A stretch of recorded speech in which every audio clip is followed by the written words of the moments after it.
अध्यक्ष महोदय, मुंबईच्या विमानतळाशी तिथल्या कर्मचाऱ्यांच्या युनियनच्या निमित्ताने आपण स्वतः सुद्धा भरपूर ऍक्टिव्ह आहात आणि आपल्याला मुंबईच्या विमानतळाच्या आजूबाजूचे प्रश्न आपल्याला सुद्धा माहिती आहेत। अध्यक्ष महोदय, मी अभिनंदन करेन, त्रिवार अभिनंदन करेन। खर तर कितीही भावनिक शब्द वापरले तरी ते कमी पडतील अशा पद्धतीचे आभार मी माननीय मुख्यमंत्री महोदयांचा मानणार आहे। मागच्या सरकारमध्ये जी 65 एकर जमीन विकासकाच्या घशात जात होती आणि ज्याच्यामुळे मुंबईच्या विमानतळाचा मॉडर्नायझेशनचा प्रकल्प पण थांबला, त्यांचा विस्तारीकरण पण थांबलं।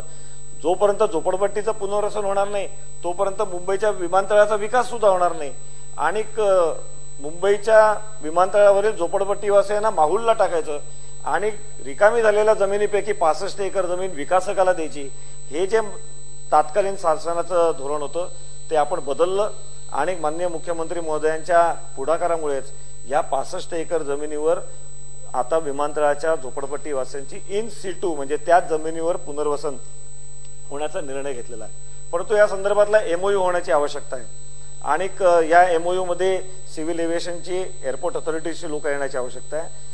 माननीय मुख्यमंत्री महोदयांना माझी विनंती आहे, केंद्र सरकारशी संबंधित निर्णय असल्यामुळे माननीय मुख्यमंत्री महोदयांच्या स्तरावर याचा जर का थोडासा पाठपुरावा झाला तरच हा एमओयू लवकरात लवकर होण्याची शक्यता आहे आणि त्यामुळे त्या संदर्भात सुद्धा शासनाने लक्ष घालावं अशी माझी विनंती आहे।